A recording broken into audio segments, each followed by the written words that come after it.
কেদারনাথ যাত্রা প্রত্যেকের জীবনের একটা স্বপ্ন। কেদারনাথ যাত্রা প্রচুর বড় একটা ট্রিপ, আর এই ট্রিপে একটা ছোট্ট মিস্টেকও পুরো ট্রিপটাকে ভেস্তে দিতে পারে। তাই এই ট্রিপে প্রত্যেকটা জিনিস সিলেকশন করার সময় খুবই হুঁশিয়ার থাকতে হবে। প্রথমত তোমরা কেনাকাটা থেকে শুরু করার আগে একটা প্রপার লিস্ট করে নিতে পারো খাতাতে অথবা ডায়েরিতে, কি কি কিনতে হবে, কি কি নিতে হবে, কি কি তোমার কাছে আছে যেগুলো কিনতে হবে না, এইরকম। তো আজকের ভিডিওতে আমি তোমাদেরকে দেখাবো যে কেদারনাথ যেতে গেলে মিনিমাম এসেনশিয়াল কি কি তোমাদের নেওয়া উচিত, নিতেই হবে সেরকম কিছু জিনিস। সেটাকে আমি কয়েকটা স্টেপে ভাগ করেছি এবং লাস্ট কয়েকটা জিনিস আমার কেনা হয়নি, তবে সেগুলোর নাম আমি তোমাদেরকে অবশ্যই বলে দেবো। তো ভিডিওটা একটু স্কিপ না করে পুরো শুরু থেকে শেষ পর্যন্ত দেখতে থাকো, তাহলে প্রপার এসেনশিয়ালসের আইডিয়া তোমাদের হয়ে যাবে যে কেদারনাথ যাত্রার জন্য কি কি নেওয়া উচিত। তো এখানে দেখতে পাচ্ছ সমস্ত জিনিস আমি বিছিয়ে নিয়ে বসে গেছি তোমাদের সঙ্গে শেয়ার করব বলে, যে কোন কোন জিনিসগুলো নেওয়া দরকার, কি কি পারপাসে কোন কোন জিনিসগুলো ব্যবহার হবে। তো সেটা যদি শুরু করি, আমাকে শুরু করতে হয় একদমই বেস লেয়ার থেকে। বেস লেয়ারে দেখো তোমরা এইরকম ধরনের যে থার্মাল জামা এবং প্যান্ট পাওয়া যায়, আপার এবং লোয়ার, সেগুলো কিন্তু ইউজ করতে পারো নিজেদের সাইজ অনুযায়ী। তোমরা চুজ করে নেবে এইটা হচ্ছে আপার এবং এর সঙ্গে আসে লোয়ার অর্থাৎ প্যান্ট। তোমরা তোমাদের পছন্দ এবং সাইজ অনুযায়ী এটাকে কিনতে পারো, এবং অবশ্যই একটু ভালো কোয়ালিটির কেনো, যে তোমাকে ঠান্ডার হাত থেকে বাঁচাবে। এমন কিছু কিনো না যেটা দেখতে লাগে থার্মাল অথচ কাজ করে না। তো এটা গেল তোমার বেস লেয়ার, আপার এবং লোয়ার থার্মাল। এরপরে তোমরা যেটা পরতে পারো, এরপরে তোমরা পরবে এর উপরে একটা ট্রাউজার এবং একটা ড্রাই ফিট গেঞ্জি। দেখো এই হচ্ছে ড্রাই ফিট গেঞ্জি। ড্রাই ফিট অর্থাৎ যেগুলো ঘাম সহজেই টেনে নেয়, ভেজে না, শুকিয়ে যায় তাড়াতাড়ি, সেই গেঞ্জিকে বলে ড্রাই ফিট গেঞ্জি। তো তোমরা তোমাদের পছন্দ এবং সাইজ অনুযায়ী কালার তোমরা পছন্দ করে নিতে পারো একটা ড্রাই ফিট গেঞ্জি, এবং চাইলে ড্রাই ফিট ট্রাউজারও তোমরা পরতে পারো, কিংবা নর্মাল একটা 6 পকেট বা নর্মাল প্যান্ট, ট্রেকিং প্যান্ট পরতে পারো। বিভিন্ন ধরনের প্যান্ট পাওয়া যায়, যে কোনো একটা প্যান্ট তোমাদেরকে পরতে হবে। তো এই গেল সেকেন্ড লেয়ার। এরপর আসি ঠান্ডা কাটানোর জন্য। ঠান্ডা কাটানোর জন্য তোমরা এরকম একটা জ্যাকেট, যেটাকে বলা হয় ফ্লিজ, এই ফ্লিজ লেয়ার করতে পারো। লেয়ারিং এর জন্য ভিতরে তোমরা এরকম ফ্লিজ পরতে পারো। এটা খুবই লাইট ওয়েট হয়, হালকা, এবং ঠান্ডা কিন্তু বীভৎস কাটায়। তো তোমরা এই ফ্লিজ লেয়ারিং এর জন্য ইউজ করতে পারো। এই ফ্লিজটা ওয়াটারপ্রুফ না, সেটা তোমরা মাথায় রাখবে। এটা যদি তোমরা ইউজ করো এবং কখনো যদি বৃষ্টি বা তুষারপাত হয়, সেক্ষেত্রে কিন্তু এই ফ্লিজ প্রোটেকশন দিতে পারবে না। গরম তো হবে কিন্তু ভিজে যাবে, ভিজে যাওয়ার পর যখন হাওয়া লাগবে আরও ঠান্ডা লাগবে। তো সুতরাং এই ফ্লিজ পরলে তোমাকে উপরে রেইন প্রোটেকশনের জন্য, ওয়াটার প্রোটেকশনের জন্য আরও একটা লেয়ারিং করতে হবে। সেটা তোমরা এই ধরনের ওয়াটারপ্রুফ উইন্ড শিটারগুলো ইউজ করতে পারো। এইগুলো তোমরা জল থেকে রক্ষা পাওয়ার জন্য এই ধরনের জ্যাকেটগুলো ইউজ করতে পারো। যে কোনো ওয়াটারপ্রুফ জ্যাকেটও তোমরা নিতে পারো, সেটা ফ্লিজের ওপরে আপার লেয়ারে ইউজ করবে, তাহলে তোমাদের বৃষ্টির হাত থেকে বেঁচে যাবে। এবার আসি যাদের আরও বেশি ঠান্ডা লাগে, সেক্ষেত্রে তোমরা চাইলে এরকম উলেন যে গেঞ্জিগুলো, টি শার্টগুলো পাওয়া যায়, উলেন অর্থাৎ সোয়েটারের মতো, এই সোয়েটারের মতো গেঞ্জি তোমরা ব্যবহার করতে পারো। এগুলো একটু মোটা হয় এবং গরম হয়, যাদের বেশি ঠান্ডা লাগে এটা ইউজ করতে পারো। কিংবা এই ধরনের যে হাইনেক গেঞ্জিগুলো হয়, এই হাইনেক গেঞ্জিও তোমরা ইউজ করতে পারো ফ্লিজের আগে। তাহলে একবার রিভিশন করে দিই। আমাদের বেস লেয়ারে আসছে থার্মাল, তারপরে আসছে হাইনেক যদি খুব ঠান্ডা লাগে, কিংবা উলেন টি শার্ট, এবং তারপরে আসছে ড্রাই ফিট এবং ট্রাউজার, এবার তারপরে আসছে ফ্লিজ, এবং তারপরে আসছে ওয়াটারপ্রুফ জ্যাকেট। এই হচ্ছে আমাদের ফাইনাল লেয়ারিং। এই গেল শরীরের কথা, কিন্তু শরীর ছাড়াও আমাদের হাত, পা এবং মাথাকে ঠান্ডার হাত থেকে বাঁচাতে হবে। পায়ের জন্য তোমরা মোজা ব্যবহার করবে, অবশ্যই উলেন সক্স হবে, মোটা মোজা, সেই মোজা ব্যবহার করবে। যেটা কিন্তু নর্মাল আমরা রেগুলার ইউজ করি সেটা না, উলেন মোজা একটু মোটা হয় এবং সাইজেও বড় হয়, এই মোজা তোমরা ব্যবহার করবে। আর এই মোজা অবশ্যই যাদের পা ঘামে 3 থেকে 4 পেয়ার নেবে, কারণ মোজা ঘেমে গেলে সেই মোজা চেঞ্জ করে আবার তোমাদের মোজাই ইউজ করতে হবে। আর যাদের পা ঘামে না অন্তত পক্ষে 2 পেয়ার তো নেবেই। এটা গেল পায়ের জন্য। আর তার সঙ্গে অবশ্যই একটা ভালো কোয়ালিটির ট্রেকিং শু, পারলে ওয়াটারপ্রুফ শু ইউজ করো, সেটা খুবই ভালো, ওয়েল অ্যান্ড গুড। কিন্তু যদিও ওয়াটারপ্রুফ না হয় সেক্ষেত্রে অ্যাটলিস্ট ভালো গ্রিপওয়ালা, নিচে যেন রাবার গ্রিপ থাকে এবং ভালো অ্যাঙ্কেল গ্রিপ, যেটা তোমার পায়ের গোড়ালি ব্যথা করবে না, অ্যাঙ্কেল জয়েন্টকে মজবুত রাখবে, সেই রকম জুতো অবশ্যই ইউজ করো এই কেদারনাথ ট্রেকের জন্য। তো আমি এই জুতোটা ইউজ করছি, তোমরা চাইলে এর বাইং লিঙ্ক আমি দিয়ে দেবো। তাছাড়া তোমরা তোমাদের পছন্দ মতো যে কোনো ট্রেকিং শু ব্যবহার করতে পারো। এবার আসি হাতের কথা। হাতের জন্য তোমরা একটা ভালো গ্লাভস অবশ্যই ব্যবহার করবে, যেই গ্লাভসটা ওয়াটারপ্রুফ হবে। এই গ্লাভসটা ওপর থেকে ওয়াটারপ্রুফ এবং তলায় গ্রিপ ভালো আছে, যাতে আমাদের কোনো কিছু ধরতে গেলে অসুবিধা না হয়। আর ভিতরে দেখো একদম উলেন লাইলিং করা, কিন্তু ভেতরে প্রচণ্ড মোটা গ্লাভস, কারণ অনেক ঠান্ডা থাকে কেদারনাথে, সেই ঠান্ডার মধ্যে যাতে আমাদের কোনো কষ্ট না হয় সেই জন্য একটু ভালো কোয়ালিটির গ্লাভস অবশ্যই আমাদের ব্যবহার করতে হবে। তো তোমরা চাইলে তোমাদের পছন্দ মতো যে কোনো কিন্তু একটা ভালো কোয়ালিটির গ্লাভস অবশ্যই ব্যবহার করবে। তাদের মনে হচ্ছে যে প্রচণ্ড ঠান্ডা, একটা গ্লাভসেও কাজ হবে না, সেক্ষেত্রে তোমরা এরকম ফ্লিজের গ্লাভস পাওয়া যায়, লাইলিং গ্লাভস বলে, ফ্লিজের গ্লাভস, এগুলো খুবই কম দামে পাওয়া যায়। এই ধরনের গ্লাভস তোমরা পরতে পারো, কিনে নিতে পারো। এটা একদম তোমরা প্রথমে পরবে, তারপরে এই ধরনের মোটা গ্লাভসকে আবার হাতে পরবে। তাতে কি হবে, তোমাদের হাতটা প্রচণ্ড গরম থাকবে, একদমই ঠান্ডা হবে না। তো এটা তোমরা চাইলে ইউজ করতে পারো। দেখো আমি ডাবল গ্লাভস পরে নিলাম, কোনো অসুবিধা নেই, কিন্তু গরম হবে খুবই।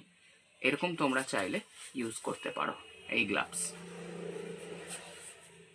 মাথায় কিন্তু বেশ ঠান্ডা লাগে, তার জন্য ভালো কোয়ালিটির উলেন ক্যাপ এবং ভেতরে ফার দেওয়া হলে খুবই ভালো, যেটা খুব হিট জেনারেট করে, কারণ মাথা থেকেই সমস্ত হিট আমাদের বাইরে বেরিয়ে যায় এবং কান নাক ঠান্ডা হয়ে গেলে কিন্তু খুব শীত লাগে।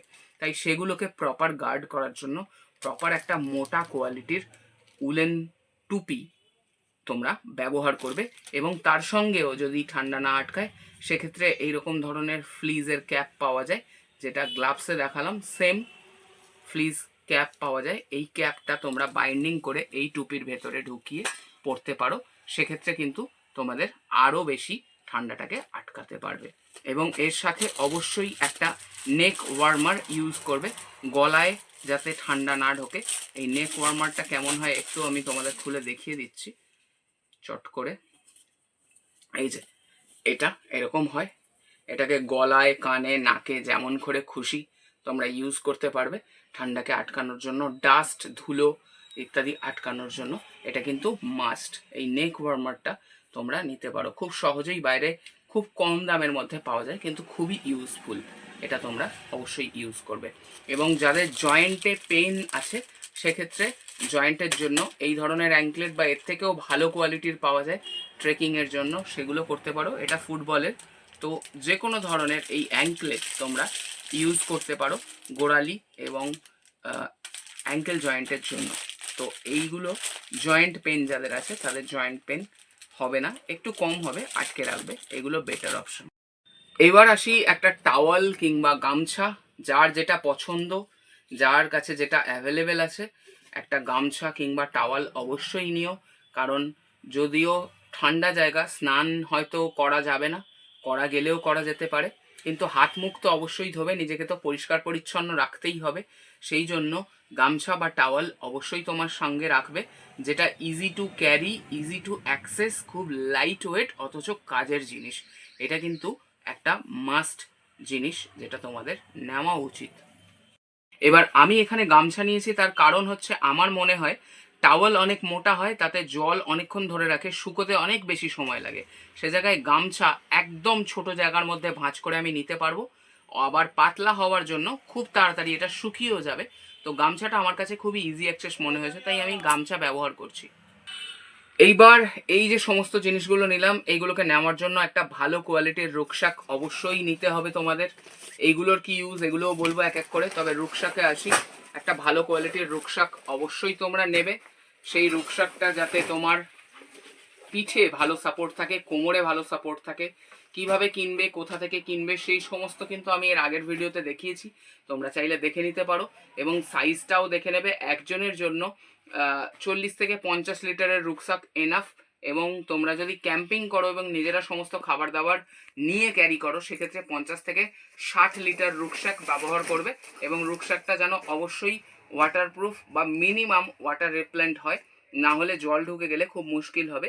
আর যদি ওয়াটারপ্রুফ না হয়, সেক্ষেত্রে তোমরা এরকম একটা ওয়াটার কভার, রেন কভার যেটাকে বলে, সেটা তোমরা ইউজ করতে পারো, যেটা অনেক সময় ব্যাগের সাথে দেয়, আবার অনেক সময় ব্যাগের সাথে দেয় না। আমার যেমন এই ব্যাগটার সাথেই আছে, এই যে দেখে নাও, এখান থেকে রেন কভার বেরিয়ে যায়। এই রেন কভারটাকে যখন বৃষ্টি আসবে, এই ব্যাগের ওপরে চাপা দিয়ে দিলে বৃষ্টি আর পড়বে না। তো অবশ্যই এই ধরনের রেন কভার তোমরা ইউজ করবে ব্যাগটাকে বৃষ্টির হাত থেকে বাঁচানোর জন্য। তা না হলে কিন্তু ভেতরের জিনিসপত্র, জামা কাপড় সব ভিজে যাবে। আর যদি একান্ত এই সমস্ত কিছুই অ্যারেঞ্জ না হয়, তাহলে অবশ্যই এই ধরনের যে প্লাস্টিকগুলো আমরা বাজার করি, সে বাজারের যে প্লাস্টিক আসে, সেই প্লাস্টিকগুলো অবশ্যই ইউজ করবে। এর ভিতরে তোমাদের জামা কাপড়গুলো ঢোকাবে এবং তারপরে ব্যাগের ভিতর ঢোকাবে, যাতে বৃষ্টি হলে তোমার জামা কাপড়গুলো শুকনো এবং সেফ থাকে। এটা কিন্তু ইম্পর্টেন্ট মাস্ট। কারণ কথায় বলে, দিল্লির ফ্যাশন আর উত্তরাখণ্ডের ওয়েদার কখন চেঞ্জ হবে বলা খুবই মুশকিল। সুতরাং ওয়েদারের সঙ্গে কিন্তু আমাদের মোকাবিলা করার জন্য রেডি থাকতে হবে। এবার বলি কিছু ইম্পর্টেন্ট জিনিস, খাবার দাবার, যেমন হচ্ছে পাহাড়ে এনার্জি জোগানোর জন্য চকলেটস। আমি কিন্তু কোনো কোম্পানির প্রমোশন করছি না, কোম্পানি দেখাতে হচ্ছে তার জন্য সরি। কোম্পানি তোমরা নিজেদের পছন্দ মতন কিনবে, কোনো কোম্পানি আমাকে প্রমোট করছে না এবং আমি কারোর প্রমোশন করছি না, সবই আমার পার্সোনালি পয়সা দিয়ে কেনা। হোয়াট এভার, চকলেট খুবই এনার্জি যোগায় এবং খুবই অক্সিজেন বিল্ড আপ করে বডিতে, সেই জন্য চকলেট তোমরা রাখবে। তাছাড়া ড্রাই খাবার রাখবে, যেমন ছাতু রাখতে পারো এবং কফি তোমরা অবশ্যই ইউজ করতে পারো, কফি খুবই হেল্পফুল হয়। তাছাড়া বিস্কিটস, যেটা আমি চকলেট ফ্লেভার নিয়েছি কারণ চকলেট খুব হেল্পফুল, তোমরা তোমাদের পছন্দের নিতে পারো, বিস্কিটস সাথে রাখবে। এই ধরনের খাবার, এটা কিন্তু খুবই ভালো জিনিস। এটা পোহা, শুধুমাত্র গরম জল এর মধ্যে দিয়ে অ্যাড করলেই এটা একদম রেডি হয়ে যায়। এখানে লেখাই আছে নো কুকিং, কোনো রান্না করার ঝামেলা নেই। এটা কিন্তু চিড়ের যে পোলাও আমরা খাই, সেই পোলাও রেডি হয়ে যাবে এই ধরনের খাবার। তাছাড়া স্যুপ, আমরা যে স্যুপ দেখি, এগুলোও কিন্তু গরম জল দিলে এই স্যুপ রেডি হয়ে যাবে। এই ধরনের জিনিস অবশ্যই তোমরা ক্যারি করবে, এগুলো খুব ইম্পর্টেন্ট ট্রেকিংয়ের জন্য। আর খাবারের মধ্যে এই ধরনের ড্রাই ফ্রুটগুলো রাখতে পারো, অর্থাৎ কাজু, কাঠবাদাম, ছোয়ারা, কিশমিশ, এই ধরনের জিনিসগুলো, আখরোট, এগুলো কিন্তু খুবই এনার্জেটিক এবং খুবই প্রোটিন, শরীরের যে চাহিদা সেগুলো মেটায়। সুতরাং আমরা যখন ট্রেকিং করব, শরীরে যে খাটনি হবে, সেই খাটনিটা কিন্তু অনেকটাই ম্যানেজ হয়ে যাবে। এই ড্রাই ফ্রুট খুব ইম্পর্ট্যান্ট, এইটা তোমরা ক্যারি করতে পারো। এবং চকলেটের মধ্যে মেনলি ডার্ক চকলেট খুবই হেল্পফুল। তো চকলেট নিলে ডার্ক চকলেটটা নিতে ভুলো না, ডার্ক চকলেট খুবই ভালো কাজ করে। এবার আসি, এই দড়িটা বারবার আমি সরিয়ে সরিয়ে রাখছি, এটাকে বাঞ্জি বলে দড়ি, তোমরা জানো এটা এলাস্টিক হয়। এটা কিন্তু খুব ইম্পর্ট্যান্ট। তোমরা যদি কোথাও গাড়ি নাও, বাইক স্কুটি ভাড়া করো কিংবা অন্য কোনো গাড়িতে যাও, তোমাদের নিজেদের ব্যাগ সেফলি বেঁধে রাখতে পারবে, কিংবা অন্য যে কোনো প্রয়োজনে এটা কিন্তু লাইফ সেভিং একটা গ্যাজেট। তো এই ধরনের বাঞ্জি দড়ি তোমরা তোমাদের ব্যাগে রাখতে পারো। এটা খুবই লাইট ওয়েট কিন্তু কাজের জিনিস প্রচণ্ড। এটা তোমরা টাঙিয়ে যে কোনো জায়গায় নিজেদের জামা কাপড় শুকোতে পারবে যদি সেরকম স্পেস পাও, নানান রকম কাজে লাগে। তো এটা কিন্তু লাইফ সেভিং গ্যাজেট, এটা রাখতে বলো না। এবার যদি লাইফ সেভিং গ্যাজেটের কথায় আসি, সেক্ষেত্রে দেখো কয়েকটা জিনিস, safety pin, Sellotape, plastic bag, এগুলো কিন্তু খুবই হেল্প করে, তোমাদের এমার্জেন্সি মোমেন্টে প্রচণ্ড কাজে লাগে। এবং অবশ্যই তার সঙ্গে পেন রিলিফ জেল বা বাম বা স্প্রে, এগুলো কিন্তু রেখো। যে কোনো জায়গায় যদি মোচকা লেগে যায় কিংবা যন্ত্রণা করছে, ব্যথা করছে, তখন পেন রিলিফ স্প্রে কিংবা জেল কিংবা বাম যে কোনোটা তোমরা ইনস্ট্যান্ট কাজে লাগাতে পারবে। এবং ওষুধের মধ্যেও সেরকম কিছু অবশ্যই রেখো। যাদের উঁচুতে উঠলে মাথা ঘোরে, অর্থাৎ হাইটে সমস্যা আছে, তাছাড়া যাদের গ্যাসের সমস্যা আছে, জ্বর আসতে পারে, পেট খারাপ হতে পারে, নতুন জায়গার জল হজম না হতে পারে, নানান রকমের প্রবলেম আসতে পারে, ওআরএস বা ইলেকট্রল পাউডার অবশ্যই রেখো, ঠিক আছে? সেটা খুব এনার্জি দেয়। এবং সঙ্গে রেখো জলের বোতল, ভালো ভালো জলের জায়গা রেখো। এবং সঙ্গে প্রয়োজনীয় ওষুধ যেটা রেগুলার খাও। কারোর যদি ডায়াবেটিস, প্রেশার ইত্যাদি রেগুলার কোনো মেডিসিন থাকে সেগুলো মাস্ট নেবে। তাছাড়া এই ধরনের ওষুধগুলো যেটা পেট খারাপ, জ্বর কিংবা গ্যাস কিংবা উঁচুতে উঠলে গা গুলানো, বমি ভাব, এই ধরনের ওষুধগুলো অবশ্যই সঙ্গে নেবে। এই ওষুধটা আমার কেনা হয়নি, এগুলো তোমরা অবশ্যই সঙ্গে নেবে। এইবার আসি কেদারনাথ গিয়ে থাকার বিষয়ে। টেন্ট, অনেকেই টেন্ট ক্যারি করে, টেন্টে থাকা যায় কেদারনাথে। উত্তরাখণ্ড গভর্নমেন্ট কিন্তু টেন্ট পাততে দেয়। যারা মনে করছো যে খরচ বাঁচাবো, খাটনি কিন্তু প্রচুর হবে, টেন্টের ওজন আছে, সেই ওজন বয়ে নিয়ে যাওয়া চারটিখানি কথা নয়। তো যারা সেই খাটনি করে পয়সাটাকে বাঁচানোর কথা ভাববে বা টেন্টে থাকার এক্সপিরিয়েন্স করতে চাইবে, সেক্ষেত্রে তোমরা এই ধরনের টেন্ট নিতে পারো। টেন্ট কেমন কেমন হয় সেই নিয়ে আমার একটা আলাদা ভিডিও আছে, তোমরা চাইলে সেই ভিডিও দেখে আসতে পারো, আমি লিংক দিয়ে দিলাম। তো টেন্টের কত দাম, কীরকম ওজন, কিভাবে খুলতে হয়, কিভাবে লাগাতে হয়, সমস্ত কিছু সেখানে দেখানো আছে। এই হচ্ছে টেন্ট। এই টেন্ট তোমরা ক্যারি করতে পারো। এবং টেন্টে থাকাকালীন তোমরা যদি ভাবো আমরা কেনা খাবার খাবো না, রান্না করে খাবো, সেক্ষেত্রে কিন্তু রান্না করে খেতে পারো। তার জন্যও বিভৎস ভালো অপশান আছে, সেটাও তোমাদের একটু দেখিয়ে দিই। এটাকে বলে বুটেন গ্যাস। এখানে একটা তোমাদের স্টোভ থাকে এবং তার সঙ্গে থাকে সিলিন্ডার। স্টোভটা দেখিয়ে দিই।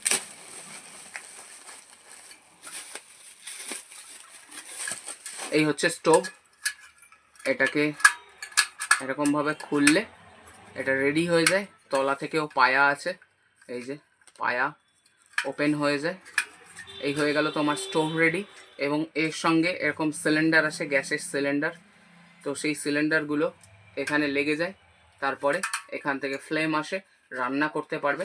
তোমরা চাইলে রান্না করে খেতে পারবে, তবে রান্না করার ক্ষেত্রে মাথায় রাখবে তাড়াতাড়ি তৈরি হয়ে যায় যেই ধরনের খাবার, ম্যাগি, স্যুপ, চা, কফি, কিংবা খুব ইজি রান্না করা যায় এই ধরনের আতপ চাল, গোবিন্দভোগ চাল, এই ধরনের জিনিস ব্যবহার করার চেষ্টা করবে। সেক্ষেত্রে কিন্তু তোমাদের ইজি অ্যাক্সেস হবে এবং সুবিধা হবে। এমন কিছু রান্না করতে যেও না যেটা খুব ঝামেলা, হাঙ্গামা। ভালো কিছু রান্না করছো, সাপোজ ধরো পনির বাটার মশলা, এইসব রেসিপি একদম ভুলে করতে যেও না। খুব লাইটলি খাও এবং ইজিভাবে করা যাবে সেরকম খাবার খাও। আর কেদারনাথ, উত্তরাখণ্ডে তো আমিষ নেওয়া যায় না। সেক্ষেত্রে যেহেতু সবাই জানো বাবার দর্শনে যাচ্ছি, ভোলে বাবার দর্শনে যাওয়ার সময় কিন্তু নিরামিষ ভোজন করতে হয়। তো সেক্ষেত্রে তোমরা নিরামিষ সহজে খাওয়া যায় সেই ধরনের জিনিস নাও। সাথে ঘি ক্যারি করো, নুন ক্যারি করো, এইগুলো কিন্তু খুবই হেল্পফুল। এবার যদি রান্না করতে চাও সেক্ষেত্রে তোমাদের কিছু বাসনপত্র তো ক্যারি করতে হবে, তা না হলে হবে না। তার জন্য দেখো, প্রথমত বলি হ্যান্ড স্যানিটাইজার আছে, মধু আছে, নুন আছে, ঘি আছে, এই ধরনের জিনিসগুলো অবশ্যই ক্যারি করবে। তাছাড়া এই ধরনের কাপগুলো, স্টিলের কাপ, দেখো ফাইবার বা কড়ি হলে সেক্ষেত্রে কিন্তু ভেঙে যেতে পারে। তো স্টিলের একটু মজবুত কিন্তু হালকা সেই ধরনের কাপ ব্যবহার করার চেষ্টা করবে। এইগুলো তোমাদের ট্রেকিংয়ে অনেক হেল্প করবে। তোমরা চা, কফি কি এই ধরনের খাবার খেতে পারবে। চাইলে গ্লাস ইউজ করতে পারো। এবং রান্না করার জন্য এই ধরনের একটা বাসন তোমরা ব্যবহার করতে পারো যেটা ঢাকা পড়ে যায় এই ধরনের। এর মধ্যে তোমরা ম্যাগি থেকে শুরু করে ভাত, চা, কফি সবই রান্না করতে পারবে এবং খুব লাইট ওয়েট আছে, বইতে কষ্ট হবে না। এই ধরনের বাসন তোমরা ট্রেকিংয়ে অবশ্যই ইউজ করতে পারো যদি ভাবো রান্না বান্না করে খাবে। আদারওয়াইজ এগুলো কিন্তু দরকার নেই, এটা মাথায় রাখবে। তো এই ছিল আজকের ভিডিও। কেদারনাথ যাত্রা সবার প্রিয় এবং ড্রিম ডেস্টিনেশন, তাই সবাই খুব সুস্থভাবে, ভালোভাবে কেদারনাথ দর্শন করো, কেদারনাথ ভ্রমণ করো, এই কামনা করে আজকের ভিডিও শেষ করছি। ভিডিওটা ভালো লাগলে অবশ্যই একটা লাইক করে বন্ধুদের সঙ্গে শেয়ার করে দাও যে এবারে কেদারনাথ যাচ্ছে। আর অবশ্যই সবাই সুস্থ থাকো, সঙ্গে রাখো বং যাত্রা। টাটা।